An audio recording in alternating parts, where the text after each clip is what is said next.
August 31st, 1985, 8:15 a.m.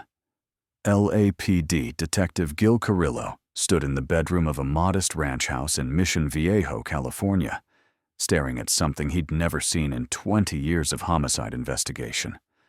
The bedroom walls were covered in blood, not spatter from violence, but deliberate markings. On the white wall above the bed, drawn in the victim's blood, was an inverted pentagram approximately 2 feet in diameter. Beneath it, also in blood, were the words, "Jack the Knife." The victim, William Carnes, 30, lay in the hospital in critical condition, shot 3 times in the head with a .22 caliber handgun. Miraculously, he was alive. His fiancée, Inez Erickson, 29, had been raped, sodomized, and forced to swear allegiance to Satan while the attacker held a gun to her head. She'd survived, and she'd seen his face clearly in the bedroom light, gaunt, with rotting teeth, wild curly hair, and eyes she described as black and empty. Before leaving, the intruder had stolen Carnes' car, a 1984 orange Toyota. Erickson had memorized the license plate. Carrillo knew immediately this was the same killer who'd terrorized Southern California for 4 months, breaking into homes in the middle of the night, killing without pattern or motive, leaving behind satanic symbols and a trail of broken families. The press had dubbed him the Night Stalker. Law enforcement had connected at least 13 murders and dozens of rapes, assaults, and burglaries to the same offender. But they had no clear physical description, no forensic evidence that led to a suspect, and no understanding of why he killed. Some victims were elderly, some were young, some were shot, some were bludgeoned, some were sexually assaulted, others were killed in front of their families and left unmolested. The randomness was terrifying. But Inez Erickson had seen his face, and she'd gotten his license plate. Within hours, the orange Toyota was found abandoned in the Rampart district of Los Angeles. Crime scene technicians processed it meticulously, lifting dozens of fingerprints from the steering wheel, door handles, and rearview mirror. One print was clean and complete, a single fingerprint that would finally put a name to the face that had haunted California's nightmares. The print matched a man with an extensive criminal record in the California criminal database. Ricardo Leyva Ramirez, 25 years old, known to friends as Richard. The Night Stalker had a name. The question was how this particular man had become something so utterly evil. Ricardo Leyva Ramirez was born February 29, 1960, in El Paso, Texas, the youngest of 5 children born to Julian and Mercedes Ramirez.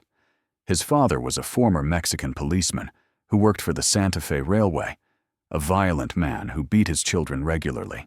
Richard suffered 2 significant head injuries as a child, one from a dresser that fell on him at age 2, the other from a swing that hit him in the head at age 5, causing a laceration that required 30 stitches. Both injuries caused seizures that persisted into his adolescence. Whether these head traumas contributed to his later violence remains debated, but they certainly marked his early development. The defining influence on Richard Ramirez's psychology, however, was his cousin, Miguel, a decorated Green Beret who'd served in Vietnam. Miguel returned from the war with photographs, Polaroids of Vietnamese women he'd raped, tortured, and killed during his service. He showed these photographs to young Richard, describing the acts in graphic detail, explaining how powerful it felt to control life and death. Richard was 12 years old when Miguel began sharing these stories and images. He was fascinated, not horrified. Miguel became his hero, his role model, his introduction to the idea that violence and sexual gratification could be fused into a single act. In 1973, when Richard was 13, he witnessed Miguel shoot and kill his wife during a domestic argument. Miguel claimed self-defense and was eventually found not guilty by reason of insanity, serving only a few years in a psychiatric facility. Richard testified at the trial, supporting his cousin's version of events. The lesson Richard learned was clear. Violence could be justified, excused, minimized. The legal system wouldn't necessarily punish killers if they had the right explanation.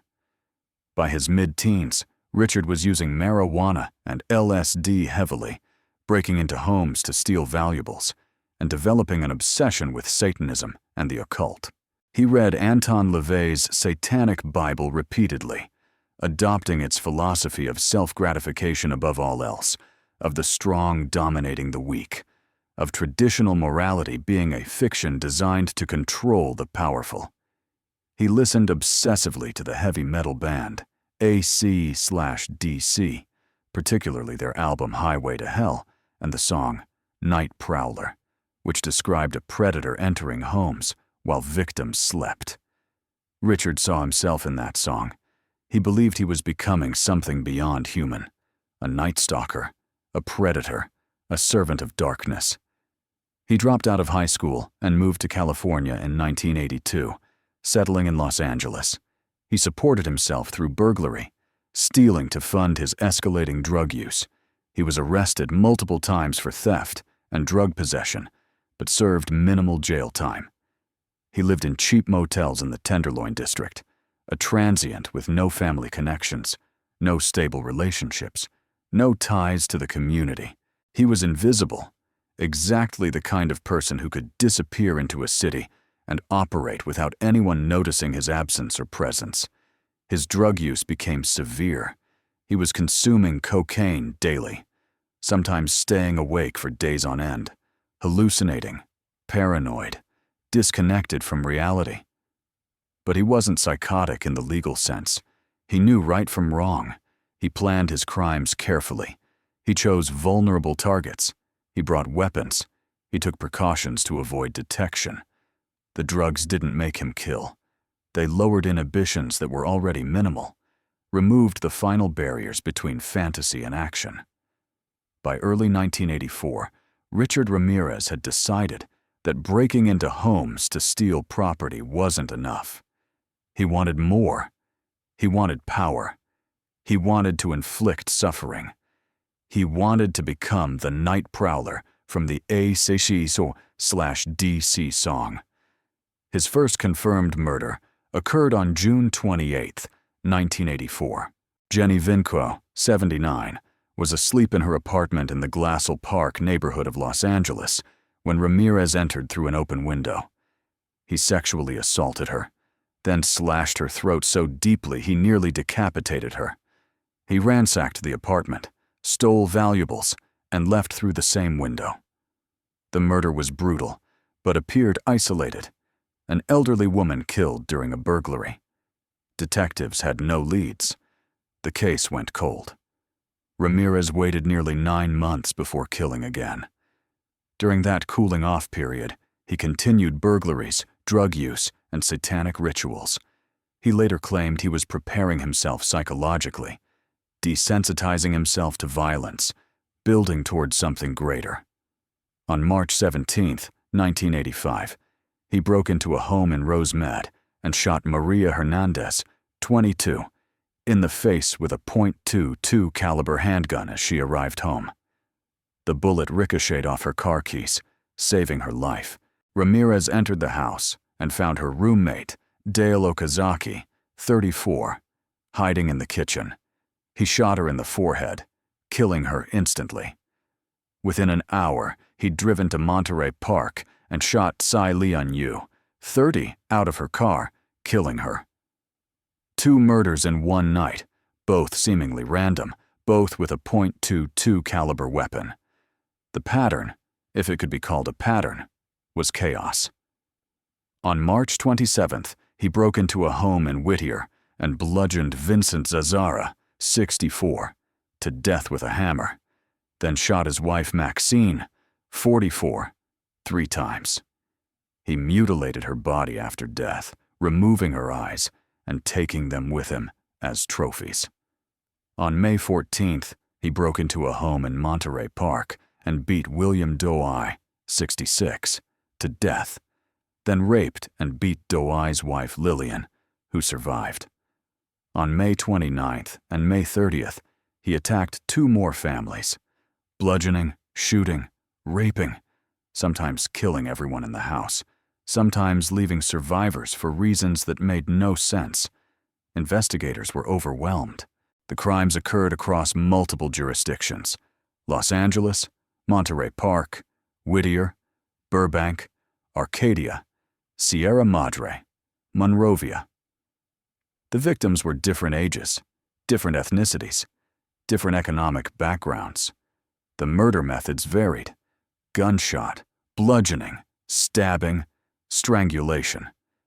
The sexual assaults were inconsistent. Some victims were raped, others weren't touched. The only consistent elements were that Ramirez attacked at night, entered through unlocked doors or windows, and seemed to select homes at random. He was an organized killer in his planning. He brought weapons, he wore gloves sometimes, he avoided leaving forensic evidence. But he was disorganized in his victim selection and violence, which suggested a chaotic, drug-fueled psychopathology. The satanic symbols began appearing in July 1985. At one crime scene, he drew a pentagram on the victim's thigh with lipstick. At another, he forced a victim to swear, "I love Satan," before raping her. At the Mission Viejo attack in August, he left the large inverted pentagram on the wall in blood. The satanic elements weren't ritualistic in the organized sense. He wasn't following a specific occult practice. Rather, they were expressions of his self-identity. He believed he was serving Satan, that Satan gave him power, that his actions were part of a larger spiritual war against Christian society. This wasn't insanity. It was ideology weaponized to justify atrocity. By late August 1985, Southern California was in a state of panic. Hardware stores sold out of window locks and security systems. Gun sales spiked. People who'd never locked their doors started sleeping with weapons.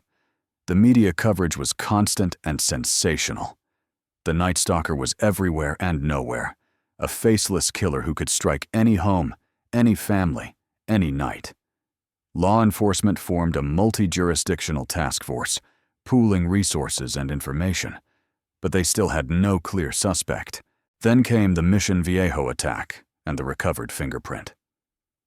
On August 31st, 1985, investigators released Richard Ramirez's name and mugshot to the media. His face appeared on the front page of every newspaper in California. Within hours, he was the most wanted man in the state. Ramirez, unaware that he'd been identified, had taken a Greyhound bus to Arizona to visit his brother.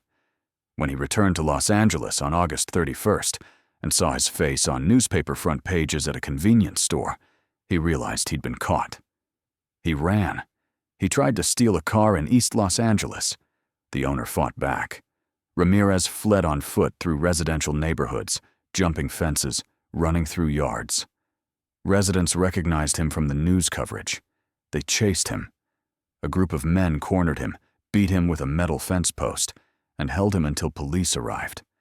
When officers pulled up, Ramirez was on the ground, bloody and restrained by citizens who decided not to wait for the legal system. One of the men who'd caught him told reporters, "We got him. We got the Night Stalker." Ramirez's trial began in July 1988, delayed by his firing and hiring of multiple defense attorneys and his bizarre courtroom behavior. He appeared in court wearing sunglasses, flashing a pentagram drawn on his palm, shouting, "Hail Satan," and laughing during victim testimony. He showed no remorse, no recognition of his victims as human beings. His defense team argued that he was too mentally ill to stand trial, that his drug use and possible brain damage from childhood head injuries made him incapable of forming intent. The prosecution presented overwhelming evidence: the fingerprint, survivor identifications, stolen property found in his possession, and detailed testimony from more than a dozen victims who'd survived his attacks. The victims who testified described their terror in stark, devastating detail. Inez Erickson recounted being forced to swear allegiance to Satan while Ramirez raped her. Sam Kid Kovananth described watching Ramirez shoot her husband, then being raped while her young son slept in the next room. Joyce Nelson, who'd been beaten so severely her skull was fractured, described waking in a hospital weeks later to learn that the Night Stalker had left her for dead. These testimonies destroyed any attempt to portray Ramirez as sympathetic or psychologically damaged beyond responsibility. On September 20th, 1989, after months of testimony and 22 hours of jury deliberation, Richard Ramirez was convicted on 13 counts of murder, 5 counts of attempted murder, 11 counts of sexual assault, and 14 counts of burglary. Judge Michael Tynan sentenced him to death, stating, "It is the judgment and sentence of this court that the defendant shall suffer the death penalty. This sentence shall be carried out in the manner prescribed by law at the California State Prison at San Quentin." Ramirez responded, "Big deal. Death always went with the territory. I'll see you in Disneyland." Ramirez spent 23 years on death row at San Quentin State Prison. He never showed remorse.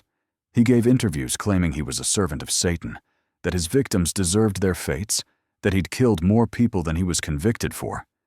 He received fan mail from women attracted to his infamy, marrying one of them, Doreen Leoy, a magazine editor, in 1996.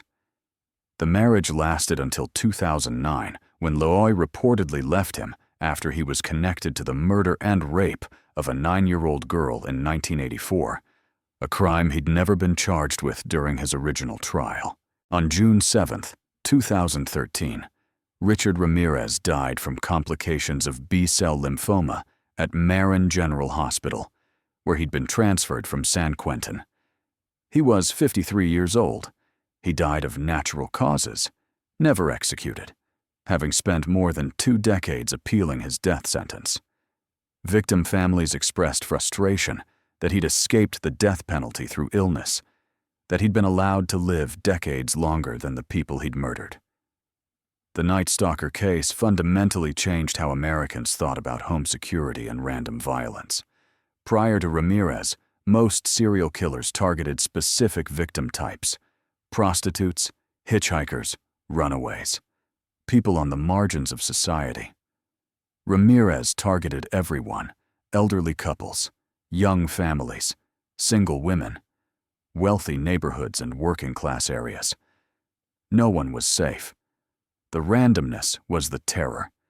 It meant that no amount of caution or good judgment could protect you. If Richard Ramirez decided to break into your home, your only defense was locks on windows and luck. The satanic elements of his crimes sparked a moral panic about occult influence on youth. Parent groups pressured record companies to label heavy metal albums with warning stickers. Churches held seminars on recognizing satanic symbols. Law enforcement agencies created training programs on occult crime, most of which were based on hysteria rather than evidence. Richard Ramirez wasn't a Satanist in any organized sense. He'd adopted satanic imagery because it reinforced his self-perception as evil, as beyond society's rules, as empowered by darkness.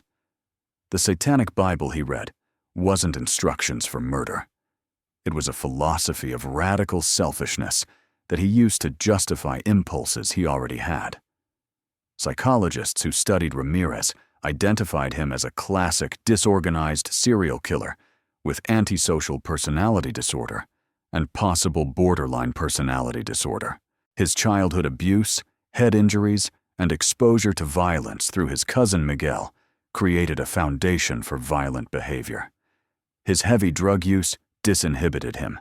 His satanic beliefs gave him ideological permission. But millions of people experience childhood trauma, drug abuse, and exposure to violent imagery without becoming serial killers. What distinguished Ramirez was his complete lack of empathy, his inability to see other people as anything more than objects for his use and his active enjoyment of suffering. The 13 victims confirmed murdered by Richard Ramirez were Jenny Vingshow, 79, Dale Okazaki, 34, Tsai Lian-yu, 30, Vincent Zazara, 64, Maxine Zazara, 44, William Doy, 66, Mabel Bell, 84, Florence Lang, 81, Chainarong Kovanath, 32, Elias Abawath, 35, Virginia Peterson, 27, Joyce Nelson, 61, and Layla Knighting, 68. These were the lives taken, the families destroyed, the futures erased. Dozens more survived his attacks, but carried permanent physical and psychological scars. The Night Stalker's legacy isn't his satanic posturing or his courtroom theatrics. It's the lasting fear he instilled in an entire region. The knowledge that evil doesn't always target the vulnerable or the careless. Sometimes it simply chooses a house at random and enters through an unlocked window. Sometimes it's a man high on cocaine who believes he's serving Satan by raping and murdering strangers. Sometimes it's preventable.